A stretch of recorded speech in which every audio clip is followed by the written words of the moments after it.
The afternoon sun cast long shadows across the apartment building steps. Marcus Kane adjusted his work jacket, grease still staining his calloused hands from the morning's repairs. He was heading to his truck when he heard it. A soft, labored cough. There, hunched on the cold stone steps, sat a little girl.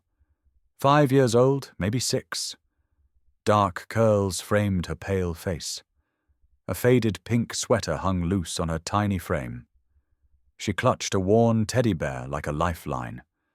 The hospital bracelet around her wrist caught the light.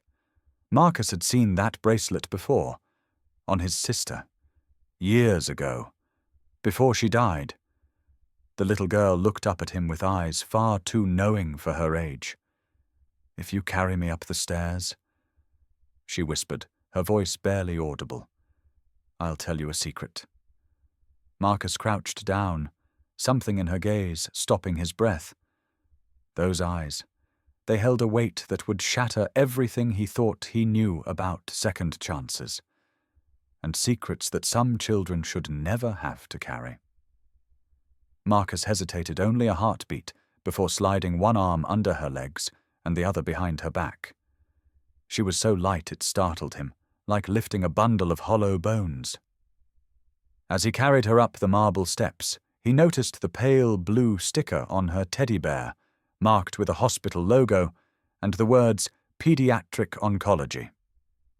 The quiet realization struck him like a punch to the chest.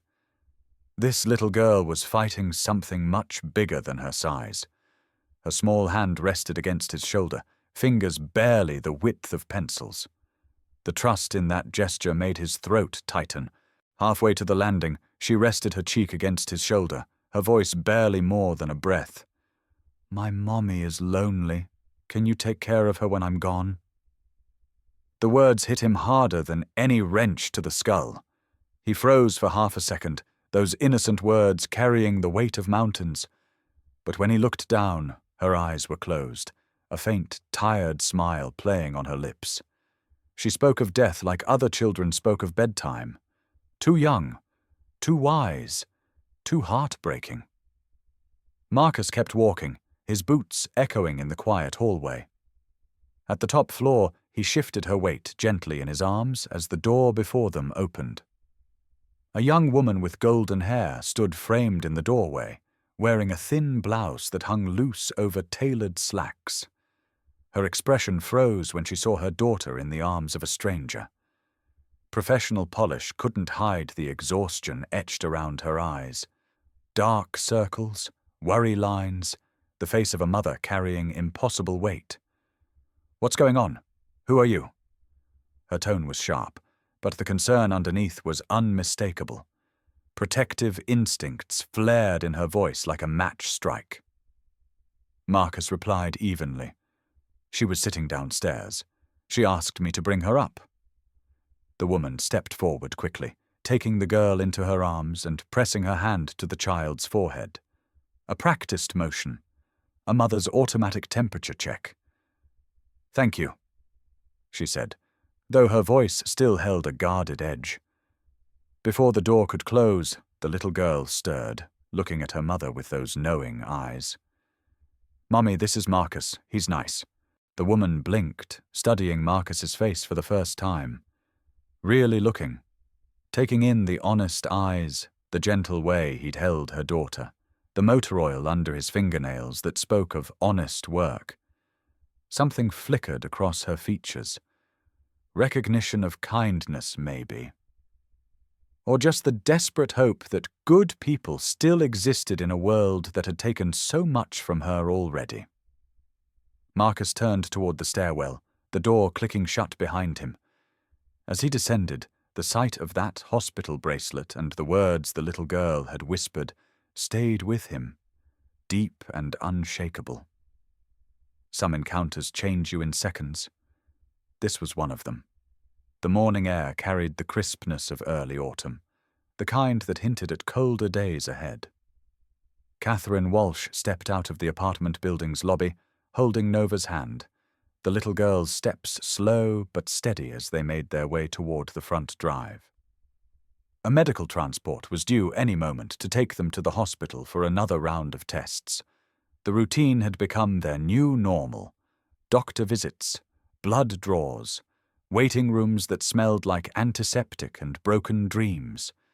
Catherine had learned to smile through all of it for Nova's sake. As they stepped into the courtyard, Nova's head suddenly lifted, her dark curls bouncing as she spotted someone near the curb. "Marcus!" she called out, her small voice bright with recognition. Catherine's brows lifted in surprise.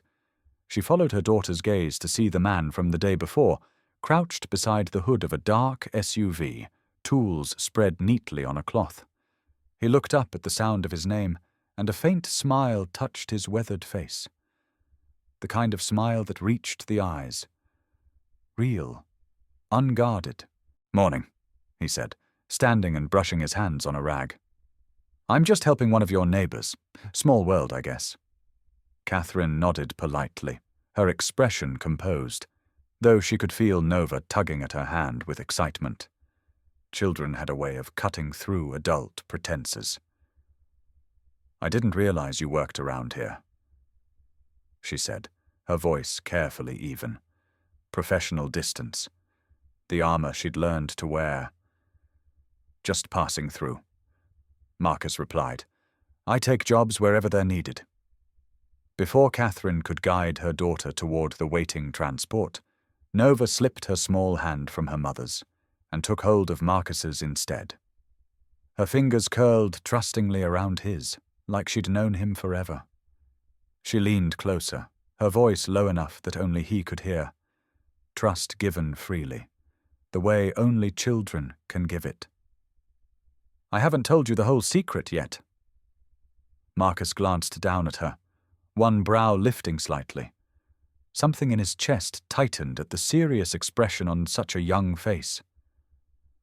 "No."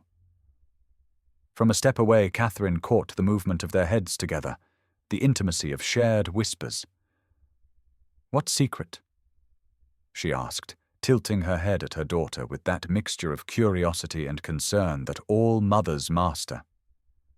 Nova only smiled, the kind of small, knowing smile that children wear when they feel they have something important to guard. "It's just for Marcus," she said softly, turning back to him with those old eyes in a young face. Catherine opened her mouth to insist, but the arrival of their medical transport cut her off. The driver stepped out to hold the door, and Catherine gave Nova a gentle nudge forward. "Come on, sweetheart. We're going to be late." The weight of schedules, appointments, the relentless march of medical necessity. They all moved toward the vehicle, Catherine pausing to sign the transport form, the clipboard balanced against the driver's arm. Marcus, without hesitation, lifted Nova into his arms so she wouldn't have to step up into the high vehicle. His movements were careful, practiced, like he'd done this before. Her small hands held onto the front of his jacket, and she leaned in to speak in that same confidential tone. Children's secrets, the most precious currency in the world. "Mummy works too much," Nova whispered. "Even when she's home, she's always on the phone or her computer. She doesn't laugh very much. I think she's lonely, even if she says she's fine." Marcus looked at her, struck by the seriousness in her eyes, far older than her 5 years. Children see everything adults try to hide. "That's a big thing to notice," he said quietly. The honesty in his voice seemed to encourage her. "I just want her to be happy," Nova murmured, then rested her head briefly on his shoulder. The gesture was so trusting, so innocent, that Marcus felt something crack open in his chest, a place that had been sealed shut for 2 years. Catherine returned the clipboard to the driver and turned to see Marcus still holding her daughter, his posture careful and protective. There was something in the way he held Nova, like she was made of glass and starlight. Precious cargo. She took a step closer, holding out her arms. "I can take her now." But before he let go, Marcus reached into the breast pocket of his work jacket and pulled out a small, glossy sticker in the shape of a red heart. He pressed it lightly to the back of Nova's hand. "For brave girls only," he said, his voice gentle. Nova's face lit up like Christmas morning, and she looked down at the sticker as if it were made of solid gold. "Thank you," she said softly, curling her fingers to keep it safe. Marcus set her gently into the car seat, making sure the belt was snug before stepping back. The careful attention to detail, the practiced ease. Catherine watched him, her lips parting as if to speak, but then she only said, "Thank you for helping her yesterday and today." Words that carried more weight than they seemed to. "Anytime," Marcus replied, his voice steady as bedrock. He gave Nova a small wave as the driver closed the door, and she pressed her face to the window, still clutching her red heart sticker. As the transport pulled away, Catherine glanced back once through the rear window. Marcus was already turning toward the SUV he'd been working on, the morning sun glinting off the tools in his capable hands. But something had shifted. A door had opened that she hadn't even realized was closed. The days grew shorter as autumn deepened, painting the world in shades of amber and rust. Catherine began to notice that Marcus seemed to cross their path more often than coincidence should allow. It was never forced, never intrusive. Just small glimpses here and there, like he'd become part of the neighborhood fabric. She would step into the hallway and see him replacing a flickering light bulb above the elevator, his tall frame balanced easily on a step stool. His movements were economical, purposeful. A man who solved problems quietly. Another time, she caught sight of him carrying 2 heavy grocery bags for Mrs. Patterson, the elderly woman who lived 3 doors down. He walked patiently behind her, matching her shuffling pace without a hint of impatience. The small kindnesses, the ones nobody sees or thanks you for. It was hard to ignore the quiet efficiency with which he moved through the world, the way he spoke little, but seemed to observe everything, like he was cataloguing ways to help. One Tuesday afternoon, Catherine's phone buzzed with an urgent call from her office. A high-profile client had moved up an important meeting, and she needed to be on a video call within the hour. The problem was Nova had a follow-up appointment at the hospital at the same time. Before she could begin rearranging everything in a flurry of stress calls and favors, she found Marcus standing in the lobby, chatting briefly with the building's doorman. Just there, like the universe had placed him exactly where she needed him. "If you need," he offered, seeming to read the panic in her face. "I can take her to the hospital. I know the way. I'll make sure she gets back safe." Catherine hesitated, every protective instinct screaming. Stranger danger. Unknown variables. But Nova was already tugging on her mother's sleeve, looking up with hopeful eyes. "I only offer if you're comfortable," Marcus said, cutting off her objection with calm assurance. "She knows me. I'll text you updates every step of the way." "Please, Mummy," Nova chimed in, already clutching her teddy bear like she was ready for adventure. Against every rational thought, Catherine found herself nodding. Sometimes desperation makes decisions easier. 2 hours later, after her meeting ended, Catherine hurried to the hospital, her heart hammering with worry and guilt. What kind of mother lets a stranger take her sick child to medical appointments? But as she passed through the glass doors of the pediatric wing, she caught sight of them before they saw her. Marcus sat in one of the brightly colored chairs, leaning forward with his elbows on his knees. Nova sat across from him, eyes wide and sparkling, despite the fresh bandage on her arm from blood work. He was in the middle of telling her something, and she was giggling. Actually giggling. When was the last time Catherine had heard that sound? The pure, unfettered joy of a child who'd forgotten for just a moment that she was sick. It hit Catherine like a physical blow, beautiful and heartbreaking all at once. "And that's how the wrench saved Christmas," Marcus was saying, his voice carrying just the right amount of dramatic flair. Nova dissolved into another fit of giggles, clutching her teddy bear. "Tell me another one!" But then she spotted Catherine approaching and waved enthusiastically. "Mummy, Marcus tells the best stories." Catherine felt her throat tighten as she took in the scene. Her daughter, animated and happy. This man, this stranger, who'd somehow made a hospital visit feel like playtime. "How did everything go?" Catherine asked, settling into the chair beside them. Marcus pulled out a small notebook and showed her the carefully written notes. Doctor's instructions, medication times, follow-up appointments, everything organized in neat handwriting. "Dr. Peterson says her numbers are stable," he reported. "Next appointment is in 2 weeks." The relief that washed over Catherine was almost overwhelming, not just about Nova's health, but about the fact that this man, this unexpected guardian angel, had handled everything with such care. As they prepared to leave, Nova insisted on showing her mother the treasure Marcus had given her. Not another sticker this time, but a small toy wrench, painted bright red.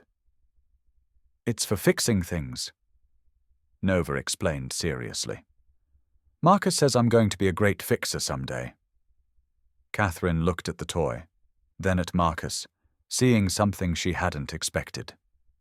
Hope.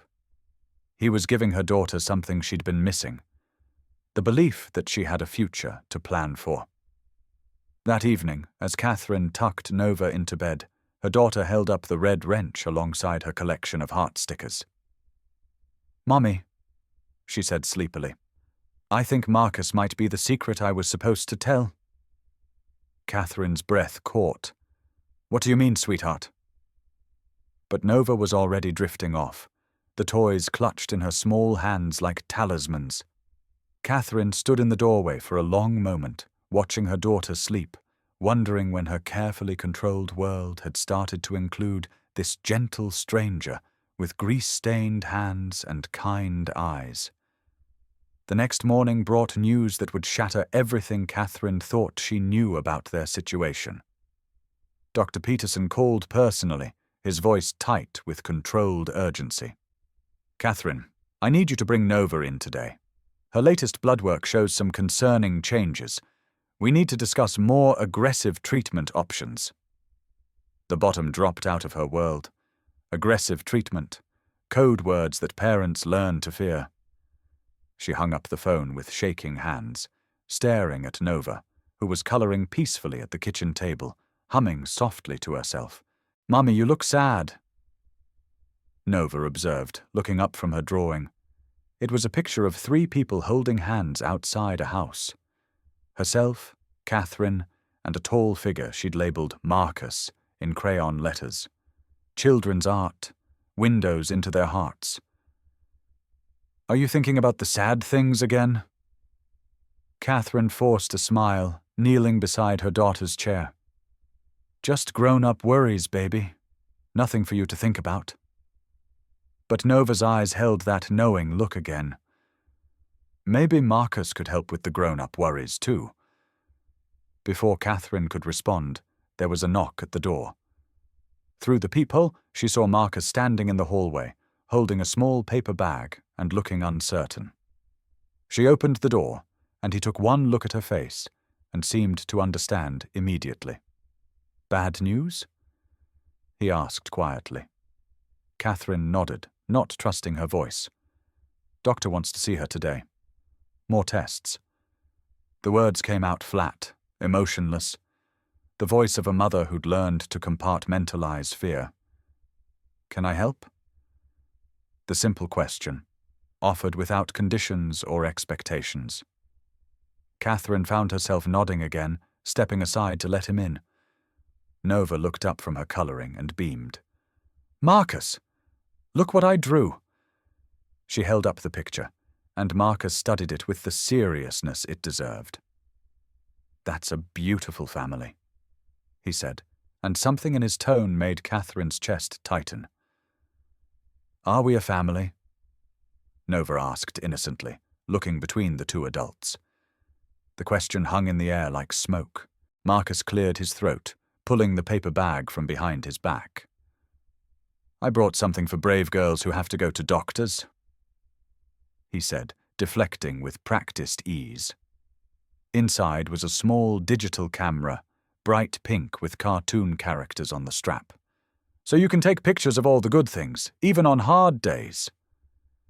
Nova's eyes went wide with wonder. Really? For me? Catherine watched the exchange, seeing how Marcus had found a way to give Nova power over her situation. Agency, hope, things that medicine couldn't provide. Really? Marcus confirmed, showing her how to use the simple controls. Every brave thing you do, you take a picture. Then you'll have proof of how strong you are. Nova immediately began snapping photos.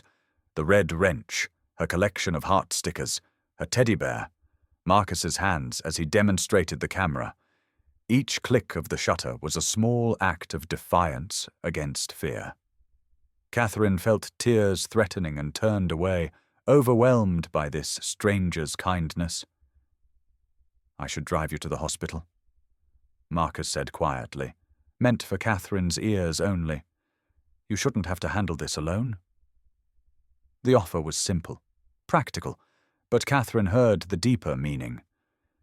You don't have to carry this weight by yourself. I can't ask you to do that, she whispered back.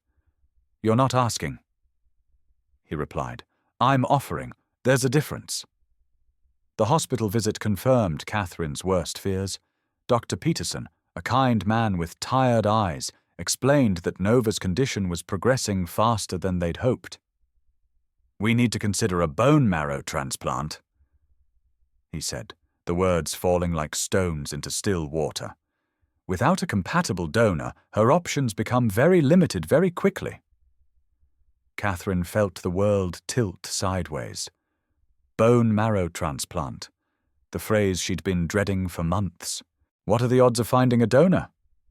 Catherine managed to ask, though her voice sounded foreign to her own ears. For Nova's specific markers, it's challenging. Family members are usually the best match, but... He trailed off, knowing Catherine's situation. Single mother. No siblings. Parents deceased. The genetic lottery had dealt them a losing hand. We'll put her on the National Registry immediately, but I want you to understand the urgency. Nova sat on the examination table, swinging her legs and taking pictures with her new camera. She'd photographed the stethoscope, the blood pressure cuff, even Dr. Peterson's serious face, creating a record of bravery, just as Marcus had suggested. She seemed oblivious to the gravity of the conversation happening around her, protected by the innocence of childhood and the click of her camera shutter. Outside the hospital, Catherine finally let herself break down. The weight of it all crashed over her like a collapsing wave. Months of carefully maintained composure crumbled in the parking garage, and she found herself sobbing against Marcus's shoulder. He didn't offer empty platitudes or false promises. He just held her steady, one hand rubbing small circles on her back while Nova played with her camera nearby. Sometimes comfort comes not from words, but from the simple presence of another human being who cares. I can't lose her, Catherine whispered into the fabric of his jacket. I know, Marcus replied, his voice rough with emotion. We'll figure this out. We. The word hit Catherine like a small miracle. When had her burden become shared? When had this stranger become someone who spoke in terms of we and us? I don't even know your last name, she realized, pulling back to look at him. Kane, he said simply. Marcus Kane, and I'm not going anywhere. That night, as Nova slept with her camera clutched in her arms, Catherine sat at her kitchen table with Marcus, 2 cups of cold coffee between them. Why are you doing this? She asked, the question that had been building for days. "You don't owe us anything." Marcus was quiet for a long moment, staring into his coffee like it might hold answers. "I had a sister," he said finally. "Samantha. She died when she was 10. Leukemia." The words hung heavy in the air. "I was 16. Thought I knew everything." He continued. Spent most of her last year being angry. Angry at the doctors, at God, at her for being sick. I never got the chance to make it right. His voice cracked slightly on the last words. "Nova reminds me of her. Same spirit. Same way of making you want to be better than you are." Catherine reached across the table, covering his hand with hers, the first deliberate touch between them. "I'm sorry," she whispered. "Don't be sorry," Marcus said, turning his hand palm up to hold hers properly. "Be glad, because this time I get to do it right. This time I get to help." The simple declaration hit Catherine like a revelation. This wasn't charity or pity. This was redemption. A second chance at being the person he'd wished he'd been. "What if they can't find a donor?" Catherine asked, voicing her deepest fear. "Then we'll cross that bridge when we come to it," Marcus replied. "Together." The word hung between them, fragile and precious as spun glass. Together. Neither of them spoke the deeper implications, the growing feelings that complicated everything. Catherine was falling for a man she'd known for barely 2 weeks, and Nova was already drawing pictures that included him in their family. It was too fast, too intense, too dangerous to her heart. But as she looked at Marcus, saw the genuine care in his eyes, she couldn't bring herself to pull away. "I should go," Marcus said eventually, though neither of them moved to break the contact of their joined hands. "Nova will want you here when she wakes up." Catherine said, the invitation implicit. "She trusts you." The unspoken truth was that Catherine was beginning to trust him too, despite every warning her rational mind was screaming. "I'll take the couch," Marcus said, understanding immediately. "Some nights you just don't want to be alone with your fears." Catherine woke the next morning to the sound of laughter from the kitchen. Real laughter, bright and uninhibited. She found Nova and Marcus making pancakes together, flour dusting every surface, and both of them covered in batter. Nova was standing on a chair, wielding a spatula like a sword, while Marcus supervised with exaggerated concern. "The pancakes are attacking," Nova declared, flipping one with dramatic flair. "We must defend the kitchen." "My lady, you are truly the bravest pancake warrior I've ever seen," Marcus replied with mock seriousness, and Nova dissolved into giggles. Catherine stood in the doorway, overwhelmed by the domestic scene. This was what normal looked like. What joy looked like. What she'd been missing without even knowing it. "Mommy!"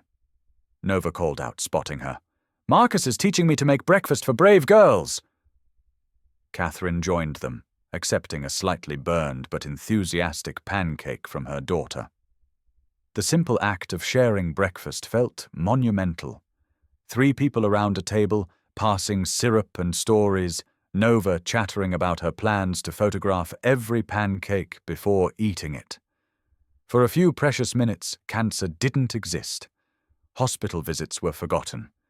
There was only this moment, this makeshift family, this bubble of happiness that Catherine wanted to protect forever.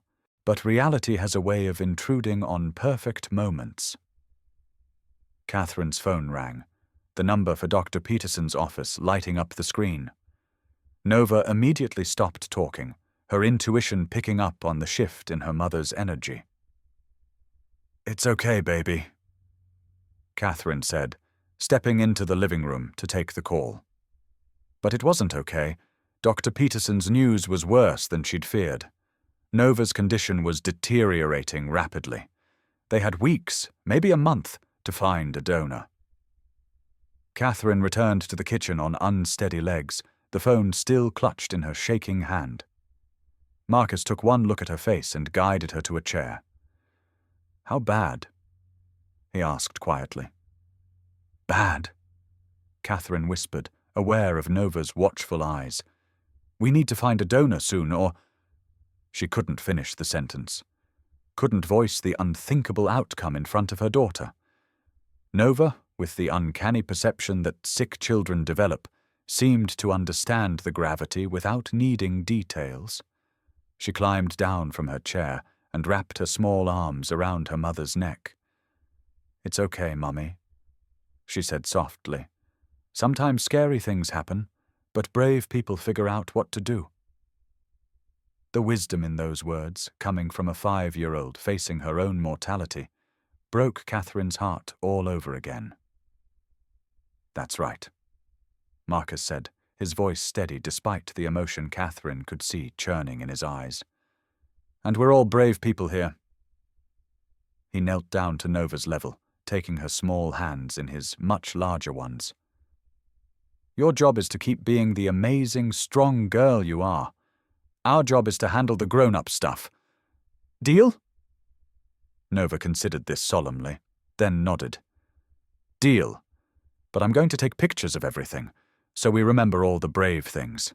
The next few days passed in a blur of medical consultations and desperate phone calls.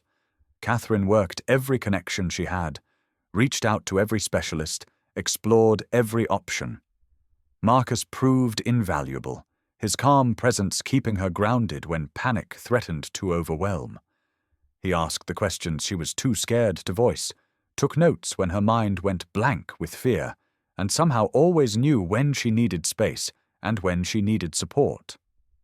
Nova, meanwhile, documented everything with her camera. Pictures of doctor visits, of medication schedules, of Marcus reading her bedtime stories when Catherine was too emotionally drained to manage it. She was creating a visual diary of their crisis, transforming fear into something tangible and manageable. Each photograph was an act of courage, a refusal to let the darkness win. One evening, as Catherine sat reviewing insurance paperwork and donor registry information, she realized something that hit her like a physical blow. She was falling in love with Marcus Kane. Not the desperate, clinging love of someone drowning and grabbing onto the nearest life preserver. Real love. The kind built on respect and shared values and the way he made Nova laugh until she forgot she was sick. The timing was impossible, the situation overwhelming, but the feeling was undeniable. "Penny for your thoughts," Marcus said, settling beside her on the couch with 2 cups of tea. Catherine looked at him. This man who'd walked into their lives like an answer to a prayer she'd been too proud to voice. "Just thinking about how much everything has changed," she said carefully. "Good change or bad change?" he asked, though something in his eyes suggested he already knew the answer. "Complicated change," Catherine replied honestly. "I never expected—" She gestured vaguely between them, unable to find words for the impossible situation they'd created. "I know," Marcus said quietly. "I never expected it either. But Nova is the priority right now. Everything else can wait." The maturity in his response, the way he put her daughter's needs first without question, only made Catherine's feelings deeper and more complex. "What if she doesn't—" Catherine started, then stopped, unable to voice her deepest fear. "Don't," Marcus said firmly. "Don't go there. We focus on what we can control, and we don't borrow trouble from tomorrow." He was right, but the fear lived in Catherine's chest like a caged animal, clawing at her ribs with every breath. "I'm scared," she admitted, the first time she'd said the words out loud. "Good," Marcus replied, surprising her. "Scared means you care. Scared means you're fighting. Scared is better than giving up." He shifted closer, wrapping an arm around her shoulders. "We're all scared. Nova's scared. I'm scared. But we're scared together, and that makes all the difference. Catherine leaned into his warmth, allowing herself this moment of weakness, this brief respite from being strong for everyone else. The call came 3 days later, in the middle of the night. Catherine fumbled for her phone, heart hammering with dread. Unknown number. Middle-of-the-night calls were never good news. Mrs. Walsh, this is Dr. Rodriguez from the National Marrow Donor Program. We may have found a potential match for Nova. The words took a moment to penetrate the fog of sleep and fear. A match. They'd found a match. Are you sure? Catherine whispered, afraid to hope. The preliminary markers look very promising. Dr. Rodriguez continued. The donor has agreed to proceed with more detailed testing. We should know within 48 hours if it's viable. Catherine sank onto the edge of her bed, phone pressed to her ear like a lifeline. Is the donor local? She asked, already thinking about logistics and timing. Actually, that's unusual, Dr. Rodriguez said. The donor specifically requested to remain anonymous, but they've asked to be kept updated on Nova's condition. Most donors don't get that involved. This person seems to have a particular investment in your daughter's case. Something about that struck Catherine as odd, but she was too relieved to analyze it. A donor, someone, somewhere, was willing to save her daughter's life. Catherine immediately called Marcus, despite the early hour. He answered on the second ring, voice alert. Catherine, what's wrong? She realized he'd been expecting bad news, too, prepared for the worst-case scenario that haunted all their dreams. They found a donor, she said, and heard his sharp intake of breath. A match? Preliminary, yes. They're doing more detailed testing now. The silence on the other end of the line stretched so long that Catherine wondered if the call had dropped. Marcus, are you there? She asked. I'm here, he said, but something in his voice sounded strange. Strained. That's incredible news, Catherine. Really incredible.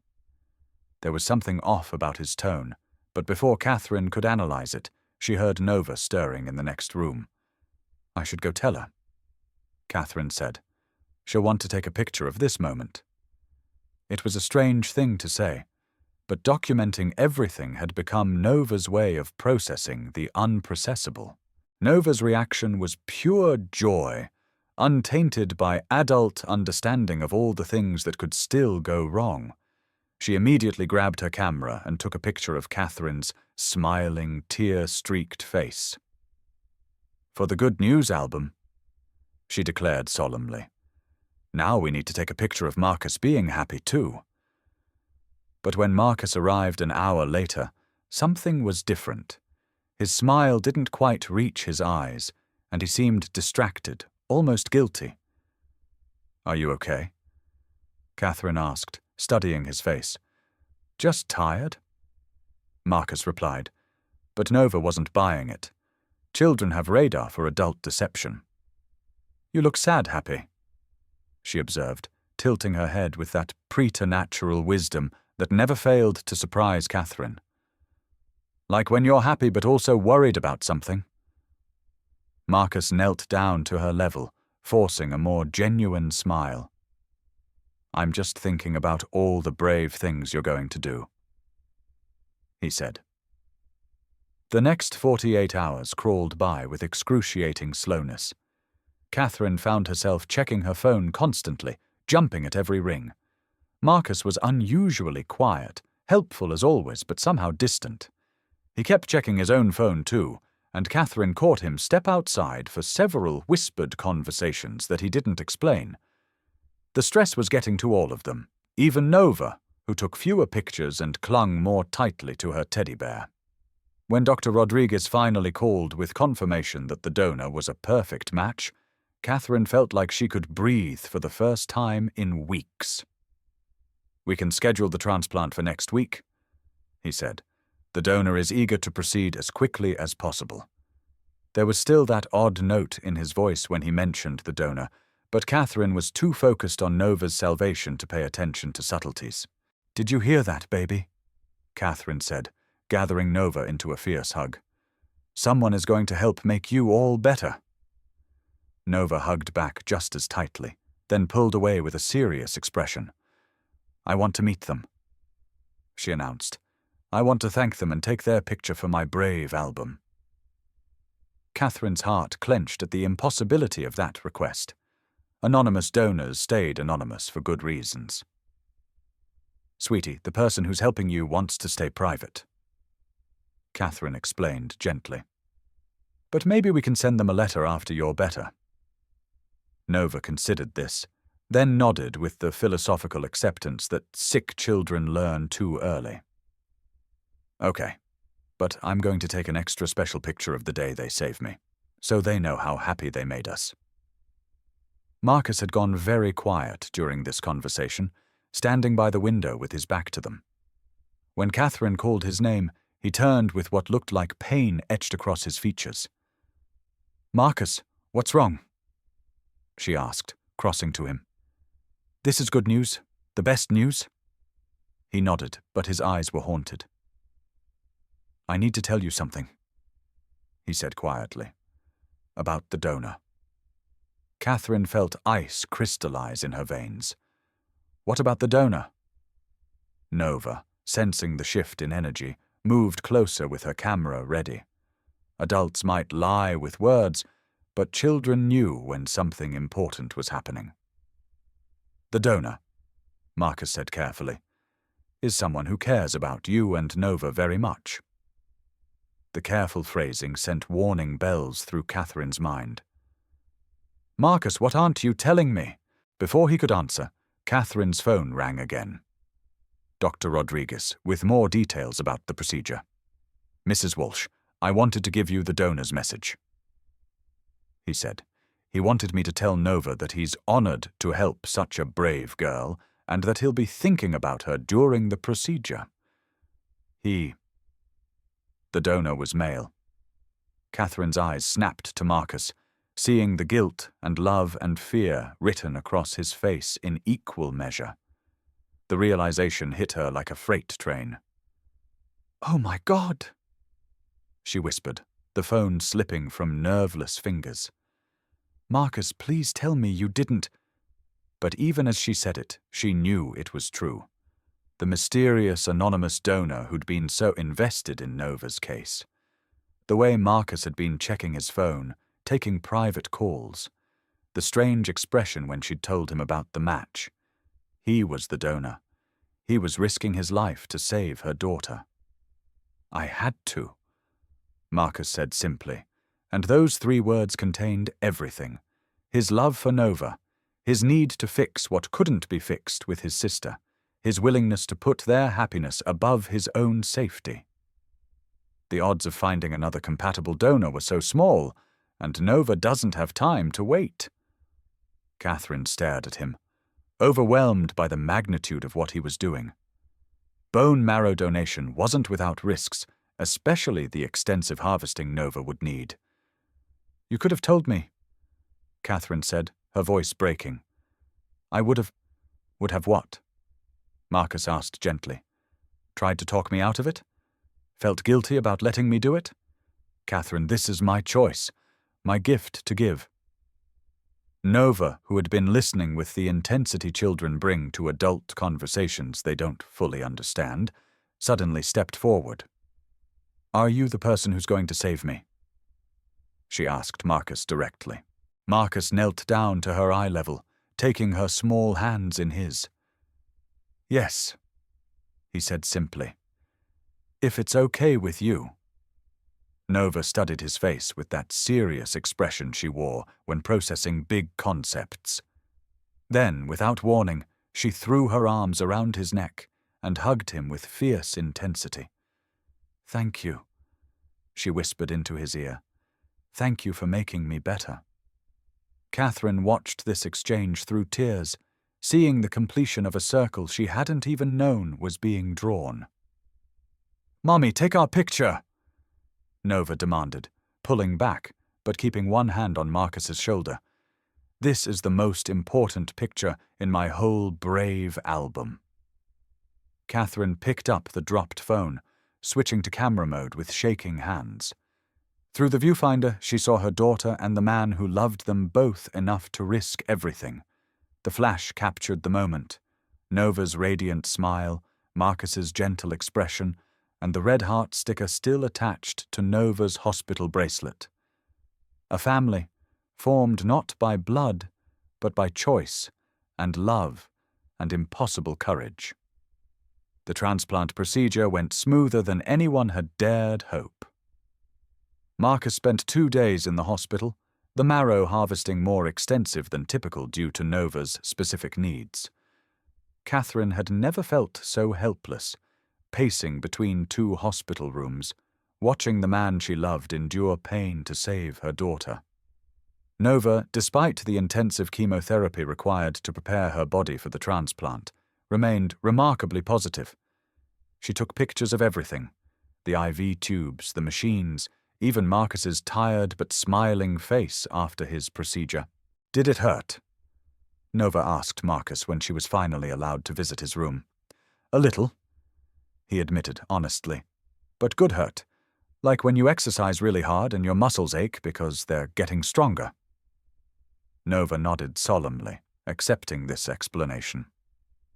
"My bones are going to get stronger too," she said, "with your help inside them." The simple way she understood the process, without fear or scientific complexity, made both adults smile despite their exhaustion. Recovery was slow but steady. Nova's body accepted the transplant with minimal complications, and Marcus healed quickly from his procedure. Catherine found herself caring for both of them, a role that felt natural and right despite the unusual circumstances. She brought soup and magazines to Marcus, monitored Nova's medications, and somehow managed to keep working enough to maintain their insurance coverage. It was the hardest and most meaningful period of her life. 3 weeks after the transplant, Nova's blood work showed the first signs of engraftment. Marcus's bone marrow was taking hold, beginning to produce healthy blood cells in Nova's young body. Dr. Peterson was cautiously optimistic, using words like promising and encouraging instead of his usual careful hedging.